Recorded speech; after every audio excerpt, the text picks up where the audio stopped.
কিছু বছর আগেও সৃজনশীল এবং বহু নির্বাচনী মিলিয়ে টোটাল 33 পাইলেই পাস, কিন্তু বর্তমানে সৃজনশীল অথবা এমসিকিউতে কোনো শিক্ষার্থী যদি ফেল করে তাহলে তার ওই সাবজেক্টে ফেল এবং টোটাল পরীক্ষায় ফেল, এবং তাকে অপেক্ষা করতে হবে দীর্ঘ একটা বছর। দেন সে আবার পরীক্ষা দিয়ে যদি পাস করে দেন পাস করলো। ওকে, এটা হচ্ছে নিয়ম, কিন্তু আগে কিন্তু এই নিয়মটা ছিল না। 2017 সালে জাতীয় শিক্ষাক্রম ও পাঠ্যপুস্তক বোর্ড এবং শিক্ষা মন্ত্রণালয় এই নিয়মটা চালু করে। তার আগে এসএসসি এইচএসসিতে উভয় ক্ষেত্রেই টোটাল 33 মার্ক পাইলে শিক্ষার্থী পাস করত। প্রথম ও দ্বিতীয় বছর মিলে 66 পাইলে পাস করত, কিন্তু পরবর্তী নিয়মটা পরিবর্তন করে সৃজনশীলে 70 নম্বরে 23 নম্বর পেতে পাস করার জন্য বহু নির্বাচনী 25 নম্বরের মধ্যে 8 নম্বর পেতে হবে, এবং ব্যবহারিক 25-এ 8 পেতে হবে, এবং বহু নির্বাচনী 30 নম্বরের পরীক্ষায় সেখানে শিক্ষার্থীদেরকে 10 নম্বর পেতে পাস করার জন্য।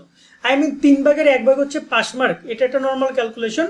সো যে নাম্বারে তুমি পরীক্ষা দাও না কেন তার 3 ভাগের 1 মার্ক হচ্ছে তোমার পাস মার্ক, ওইটা পেতে হবে, তবে তুমি পাস করবে। কিন্তু বর্তমানে এই যে শিক্ষা মন্ত্রণালয় যে পরিবর্তন করেছে তাদের এই নিয়মটা, গত তাও অনেক বছর হয়ে গেছে, 5-3-8 বছর হয়ে গেছে নিয়ম পরিবর্তন করার কারণে। এতে করে শিক্ষার্থীদের ফেলের সংখ্যাটা তুলনামূলক অনেক বেড়েছে। কারণ একজন শিক্ষার্থী খুব ভালো প্রস্তুতি নিয়ে রয়েছে, অনেক ভালো প্রিপারেশন তার, কিন্তু কোন একটা পয়েন্টে এসে তার রেজাল্টটা খারাপ হয়েছে, শুধুমাত্র ধরে নয় এমসিকিউতে মাত্র 1 মার্কের কারণে সে ফেল করেছে, তার কিন্তু রেজাল্টটা ফেলই আসবে এবং সে ওই বছর উত্তীর্ণ হতে পারবে না, তাকে নেক্সট ইয়ার ট্রাই করতে হবে। নাম্বারটা কিন্তু মাত্র 1। ওকে, সো অনেক শিক্ষার্থী দেখা যায় এখানে স্ট্র্যাটেজি ব্যাপারটাও খাটাতে পারে না। তারা সৃজনশীলও ভালো করে পড়তে হয়, এমসিকিউও ভালো করে পড়তে হয়, বাট আগে সেটা ছিল না। আগে সৃজনশীলে যে ভালো করে পড়তো, এমসিকিউ একটু কম পড়লো, দুইটা মিলে যেহেতু পাস ছিল, সো এই কৌশলটা অনেকে অবলম্বন করে ভালো রেজাল্ট করতো। এখন বর্তমানে এসএসসি পরীক্ষার্থীদের এই মানে নিয়মটা, এটা নিয়ে অনেক সমস্যা। তারা অনেকে বলছে ভাই আমাদের পরীক্ষা অনেকেরই ভালো এসেছে, কিন্তু 2-1 সাবজেক্টে আমরা এরকমের ভুল হয়েছে, আমরা শত চেষ্টা করার পরও পাস করতে পারি, এবং আমরা ধারণা করছি এবছর ফেলের সংখ্যাটা অনেক বাড়বে। এই একটা কারণে এক্ষেত্রে নিয়মটা সংশোধনের দাবি তারা জানিয়েছে। তবে এই পয়েন্টে এসে শিক্ষা মন্ত্রণালয় থেকে কি বলছে সেটাও একটা পয়েন্ট, এবং তার সাথে শিক্ষার্থীরা আসলে কিভাবে কি চাচ্ছে। দেখো, তোমাদের এসএসসি পরীক্ষা 2025 নিয়ে যদি আমি একটু স্পেসিফিকভাবে বলি, তোমাদের রুটিনের 7 নম্বর পয়েন্টে কিন্তু এই বিষয়টা খুব সুন্দর করে স্পষ্ট করেছে যে তোমাদের সৃজনশীল বহু নির্বাচনী ব্যবহারিকে আলাদা আলাদা পাস করতে হবে। যদি কোনো শিক্ষার্থী সেই নাম্বারটা তুলতে না পারো দেন কিন্তু তুমি ফেল করছো, এটা কিন্তু তারা বলে দিয়েছে আগেই। বাট এক্ষেত্রে তোমাদের ক্ষেত্রে নিয়মটা পরিবর্তন করবে কিনা, নাকি তারা এই নিয়মটা চলমান রাখবে, নাকি সবার জন্য পরিবর্তন করবে, সেটা এখন সময়ের একটা অন্যরকম প্রশ্ন। তবে শিক্ষা মন্ত্রণালয়ের উচিত যে এই বিষয়টা বিবেচনা করা, পুনর্বিবেচনা, যে আগের মতো ফিরে যাওয়া যায় কিনা। হ্যাঁ, এটা এই নিয়মটা চালুর পরে লাভটা কোথায় হয়েছে? লাভ হয়েছে যে একজন শিক্ষার্থী আগে সৃজনশীলের প্রতি মনোযোগী হলে এমসিকিউর প্রতি মনোযোগী হইতো না, কিন্তু এখন দুইটা ক্ষেত্রেই মনোযোগী হচ্ছে, সৃজনশীলও হচ্ছে এমসিকিউতেও হচ্ছে। শিক্ষার্থীরা বেশ ভালো প্রিপারেশন নিচ্ছে। তবে আবার দেখা যায় অনেক শিক্ষার্থী এসে প্রিপারেশন নেওয়ার পরও কুলাইতে পারছে না। কুলানো মানে হচ্ছে আমাদের বরিশাল ভাষায় পর্যাপ্ত তার মধ্যে নেই, সে পারছে না কোনোভাবে ম্যানেজ করতে, দেন সে ফেল করছে।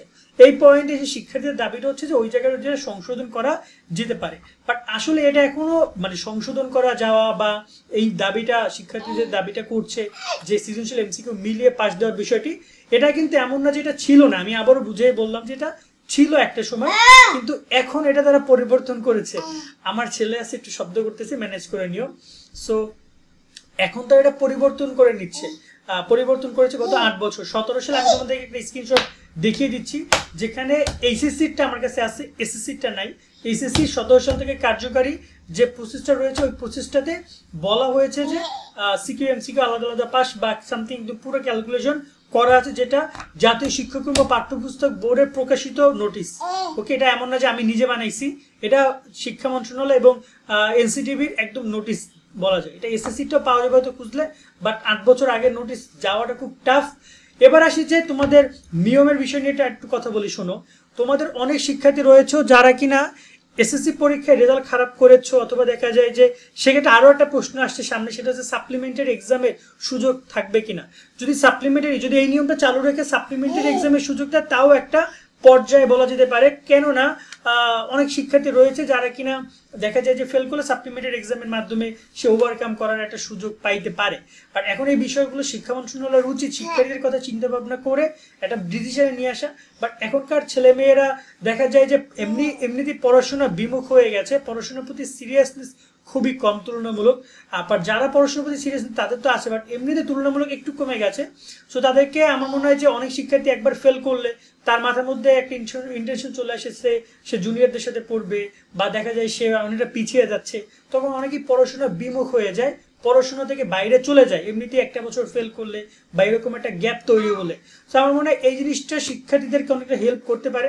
কারণ দেখা গেলো আমার ফ্রেন্ড যদি কলেজে ভর্তি হয়ে যায়, সে আমার এক সিনিয়র হয়ে যাচ্ছে, অনেকে ডিপ্রেস হয়ে, অনেকে দেখা যায় পারিবারিক চাপে, অনেকে মানসিক চাপে বিষয়টা স্কিপ করে পড়াশোনায় ছেড়ে দেয়। অনেক ঝরে পড়ার হার কিন্তু অনেক আছে। ঠিক আছে, 20 লাখ শিক্ষার্থী এসএসসি দিলেও এইচএসসি কিন্তু মাত্র 12-13 লাখ শিক্ষার্থী দেয়, 6 লাখ 7 লাখ শিক্ষার্থী ভর্তি হয় না এসএসসিতে, হয়তোবা কেউ পলিটেকনিক্যাল ভর্তি হয়। মোটামুটি 1-2 লাখ শিক্ষার্থী প্রতি বছরই ঝরে পড়ে এসএসসি সেক্টরে। বাট এই ফেল করার কারণে আমার মনে হয় যে বিষয়টা সংশোধন করা যেতে পারে, এবং শিক্ষা মন্ত্রণালয়ের উচিত শিক্ষা বিশ্লেষকগণ যারা রয়েছে তাদেরকে নিয়ে বিষয় নিয়ে কথা বলা এবং এটার একটা সঠিক সমাধান করা। আজকের মতো ভিডিও আমরা এখানে শেষ করছি। সকলে অনেক অনেক ভালো থাকবা।